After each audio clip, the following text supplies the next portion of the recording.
今回の産業まとめ。韓国に失望したイラン。韓国もお金を返したい。韓国の居場所がない。韓国のチョン・セギョン首相はイランを訪問しましたが、これといった成果を上げられず、イランからの痛烈な批判に直面しています。チョン首相と会談したイランのジャハンギリ第一副大統領は、韓国の銀行がイランの資産を凍結したことで、韓国の地位が低下したと話しました。韓国はトランプ政権時代に違法な制裁を科した米国の圧力に屈して、イランのオイルマネー約70億ドルを凍結したというのがイラン側の認識です。韓国は2015年の核合意後に、イランとの関係を回復し、広範な投資を行ってきました。しかしトランプ政権が2018年に核合意を一方的に脱退したことをきっかけに、サムスンや LG などが市場から撤退。制裁に加担してイランを苦しめることとなりました。韓国側は凍結された資金について、このお金はイランのお金であり、主人に返すのが正しい。一日も早くイランに返すことができる道を見つけなければならないと話しました。また、凍結資金を返すことは大韓民国の国益からも当然だ。国際的制約のためにまだ正常に実行されていないが、今後の凍結資金を返すための努力が必要と述べています。この発言を受けて米国国務省は、イラン制裁に対する米国の立場は変わらないとし、韓国で凍結されている資産は、米国との協議後にのみ解放されると釘を刺しています。チョン首相はラリジャニ最高顧問とガリバフ国会議長とも会談しましたが、ここでも韓国に対する厳しい批判が展開されました。残念ながら、現在韓国はイランの対外経済関係の中で居場所がない。韓国と良好な関係にあるビジネスマンでさえこの観光に不満を抱いていると韓国を評価しています。来年両国は外交樹立60周年を迎えることから、アジアの2つの国として関係を維持、強化すべきだという考えで一致したようです。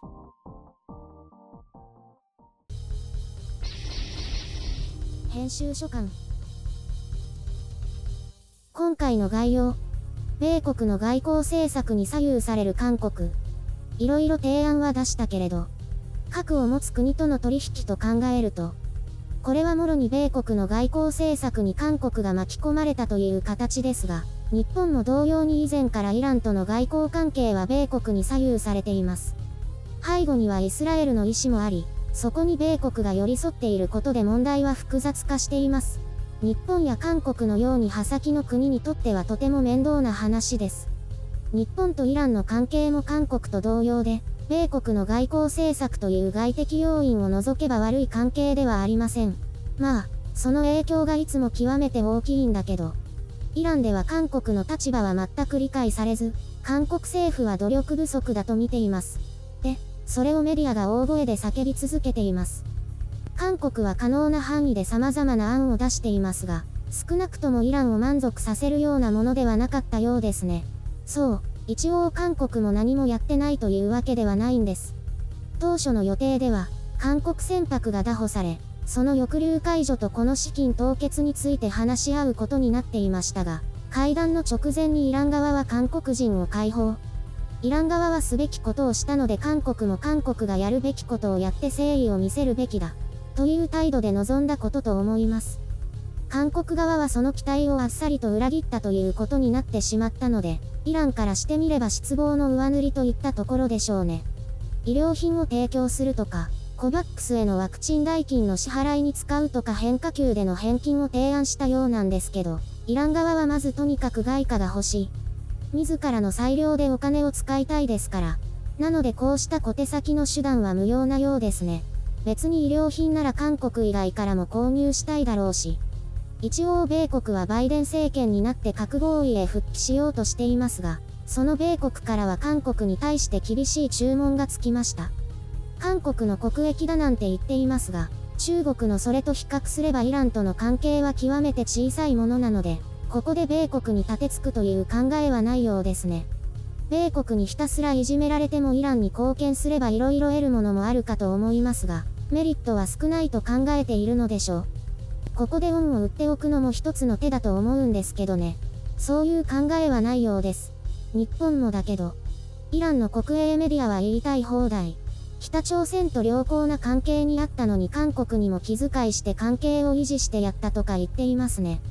韓国人は貿易相手として信頼できないとか、LG やサムスンの撤退で家電市場が混乱したとか恨み節だらけです。その、イランからの石油の禁止措置に各国が賛同したのですが、韓国はその購入期限が来る前にイランからの輸入をやめたそうなんですよね。それに対しても怒りを募らせていました。なんだか南北の関係と同じようになっていますね。米国の政策に阻まれて一歩も前進できないって。そう考えると現在の韓国政府がいかに中国を重要視しているかというのが浮き彫りになってくるように思います。私個人としては、もう韓国は米国を気にせずにやりたい放題やっちゃってもいいんじゃないかなと。その、米国大好きな保守系が最近力を増してきていますし、大統領選挙も近いので波風を立てたくないというのがあるんでしょうね。大統領選挙があるのはイランも同じらしいけど、米国のイラン核合意復帰を見据えたとしたら今回は絶好のチャンスだったかもしれません。どうせ米国からの信頼も揺らいでいるし、数ヶ月から1年後には資産凍結も解除できるかもしれない。あれだけ苦しい時に韓国はきちんとお金を返してくれたというのを印象づければ、その後関係改善した時に色々な面で優位に立てると思うんですけど。まあもうサムスンや LG は入ってこれないだろうけどね。あんな後ろ足で砂をぶっかけるようなことしちゃったから。その結果、イラン国内の家電メーカーがシェアを伸ばせたということのようですが、実際問題として、核が関わる国ということで、非常に繊細な問題です。イランに過剰に友好的に接すれば、じゃあ北朝鮮はどうなる？ということになるので韓国としても扱いづらい問題なのです。今回のチョン・セギョン首相の大統領選挙出馬前のイラン訪問を、単なるイラン旅行と批判する人たちもいますが、意味が全くないわけでもなかったと思います。韓国の首相が訪問するのが44年ぶりだったらしいですからね。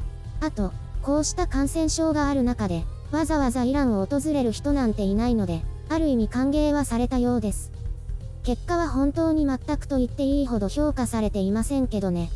ただ、イラン人からすればそう考えるのも無理はないと思いますね。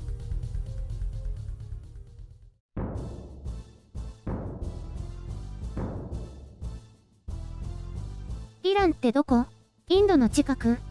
おっと、まさかそこから入る？今回は厳しい感じになりそうだね。ちょっと教えてよ。インドに近いでしょ。で、美人が多いっていうイメージ。どこからそんなのが出てくるの？誰かイラン人って知ってるの？知らない。イラン人の知り合いとかいないし。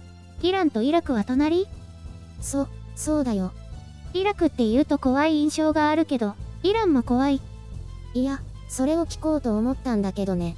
日本じゃ色々偏った報道もあるけど、別に怖い国でもやばい国でもないね。まあ、国内では悪いお薬の売人が捕まったりしてるけど。それって日本で？そうだよ。東京の住宅街で売ってる人とかが一時期結構捕まって話題になってた。全然知らない。でもあれでしょ？女の人はなんか被ってる国でしょ？イスラム国家だからね。そうそう、サッカー競技場に女性は入れないとかあるよ。うわ、今時じゃないね。日本だと大問題だよね。それ。宗教上の問題もあってそういうところは遅れているといえば遅れてるね。そういえばコロナとかはどうなの？イランは当初中国との往来が多くて、大規模に感染が広まった国の一つだね。そうなんだ。中国とイタリアの次に多かったかな。それであまり予防策も効果なくて、夏に第2波、冬に第3波、そして今は第4波で大変な状況になってるみたい。大変だね。大丈夫なの？端的に言うと大丈夫じゃないね。死亡率も 4% 以上だし、最近は新規感染者が2万人を超えてるよ。なんか別の意味でやばい国だね。それもあって資金凍結を解除してほしいんだけどね。だから韓国を相当恨んでいるよ。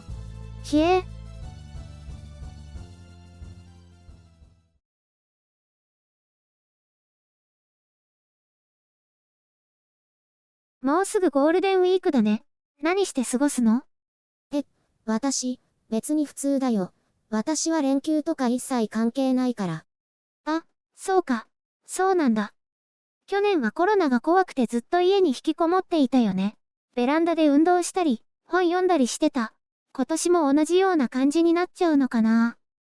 去年は異様な感じの緊急事態宣言だったけど、今年はまた違うんじゃないの？そっか。でもコロナの前もゴールデンウィークは人が多いからって毎年どこにも行かず家で過ごしてたんだった。はあ。なんか椅子とか買ってたよね。ベランダチェアとか言って。そうだ。そろそろベランダ生活再開しなきゃ。そういえばゆるりんは花粉症だよね。今年はひどくならなかったんじゃない？やっぱりあれのおかげなのかな？免疫療法、違うと思う。1年目は効果出ないって言ってた。今年は少なかったんだよ。そっかな。去年まではもっとひどいような印象があるけど。今年そんなに会ってないじゃん。だからだよ。まあでも比較的楽な年だったかな。東京では2人に1人がスギ花粉症らしいよ。会社でも半分くらいの人が花粉症だもん。免疫力が下がってるらしいからコロナに気をつけてね。仕事のストレスも危険だよ。仕事はストレスまみれだよ。なかなか気が休まらない。そうだ。私もストレス感じる前に今宵もまたお風呂屋さんに行ってこようっと。今宵って、普通そんな言葉使わないでしょ？いいんだよ。ゆるりんも積極的に使ってね。使わないって。